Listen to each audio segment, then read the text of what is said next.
Hello बच्चों, चलिए आज का हमारा प्रश्न समाकलन कीजिए। हमने यहाँ से समाकलन करना है साइन 2x बट्टे में 1 प्लस साइन एक्स गुणा में 2 प्लस साइन एक्स dx का। तो यहाँ से जब हमने इसका समाकलन करना है तो आंशिक भिन्नों में वियोजन द्वारा सरल करेंगे। तो इस प्रश्न को करने हेतु हमारे पास यहाँ से हमारी मुख्य अवधारणा रहेगी आंशिक भिन्नों द्वारा हल करेंगे। आंशिक भिन्नों में पहले वियोजन करेंगे फिर हल करेंगे। तो आंशिक भिन्न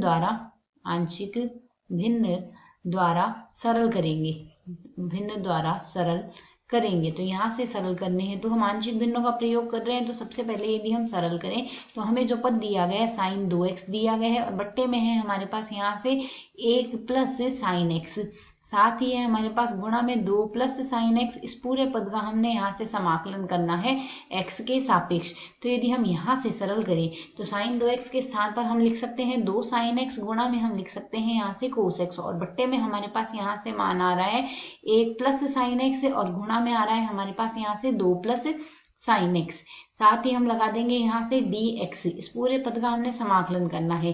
तो इसे सरल करने के लिए यदि हम यहाँ से मान ले, माना साइन x बराबर है हमारे पास यहाँ से t के, तो यदि साइन x t है तो कोस x dx बराबर हमारे पास क्या आ जाएगा dt। तो यहाँ से ये जो पद दिया गया है वह हमारे पास क्या लिखा जा सकता है, 2 तो हम बाहर लिख देंगे, साइन x के स्थान पर t लिख देंगे, कोस x dx के स्थान पर dt आ गया, गुणा बट्टे में आएगा t प्लस 1, गुणा में बन रहा है हमारे पास यही पद क्या बन जाएगा t प्लस 2, तो t प्लस 2 आ गया।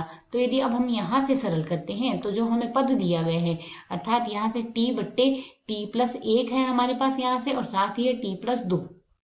इसको आंशिक भिन्नों में तोड़ लें, इसे हम लिख सकते हैं a बट्टे टी प्लस 1 प्लस b बट्टे टी प्लस 2 के रूप में। तो यदि हम दोनों पदों के अंशों की तुलना करें तो बाएं पक्ष में अंश t है जबकि दाएं पक्ष में अंश आएगा a गुणा टी प्लस 2 बट्टे में b गुणा में t प्लस 1। केवल हमने अंशों के लिए ही लिखा है। तो यदि हम यहाँ से t के स्थान पर माइनस का 1 लिख दें तो बाएं पक्ष में तो t के स्थान पर माइनस का 1 आ गया, दाएं पक्ष में b का गुणांक तो 0 हो जाएगा जबकि a का गुणांक आएगा हमारे पास 1, a का मान माइनस का 1 आ गया। ठीक इसी प्रकार यदि t के स्थान पर -2 रख दें तो a का गुणांक तो आ जाएगा हमारे पास यहाँ से 0 और b का गुणांक बन जाएगा माइनस का b, अर्थात b का गुणांक बनेगा माइनस का 1, तो b बराबर आ जाएगा 2। a व b दोनों के मान आ गए तो यहाँ से यह पद हमारे पास बराबर आ गया माइनस का 1 बट्टे t प्लस 1 और साथ ही प्लस में 2 बट्टे t प्लस 2। तो यदि अब हमने यहाँ से इस पद अब यदि यह मान हम इस समीकरण में प्रतिस्थापित कर दे तो 2 गुणा में हमारे पास समाकलन क्या बन जाएगा, समाकलन बनेगा माइनस का dt बट्टे में आ रहा है हमारे पास t प्लस 1 और प्लस में आ रहा है समाकलन 2 dt बट्टे में आ रहा है हमारे पास यहाँ से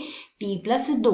तो अब हमने यहाँ से इसका समाकलन करना है। तो इसका यदि हम समाकलन करेंगे dt बट्टे t का समाकलन log t होता है, तो माइनस में मान आ रहा है यहाँ से log t प्लस 1 प्लस 2 गुणा में है हमारे पास, यहाँ से आ रहा है log t प्लस 2 आ जाएगा, प्लस समाकलन स्थिरांक आ गया हमारे पास यहाँ से c। तो यदि अब हम t का मान पुनः प्रतिस्थापित कर दे तो यदि हम t का मान पुनः रखेंगे तो मान आएगा माइनस का 2 log t के स्थान पर हम sin x रख सकते हैं, तो sin x प्लस 1 में आ रहा है प्लस 4 गुणा में log यह आ रहा है हमारे पास sin x प्लस 2 आ रहा है, प्लस समाकलन स्थिरांक आ जाएगा c। यह आ जाएगा हमें यहाँ से दिए गए पद का x के सापेक्ष समाकलन। आशा है समझ आया। धन्यवाद।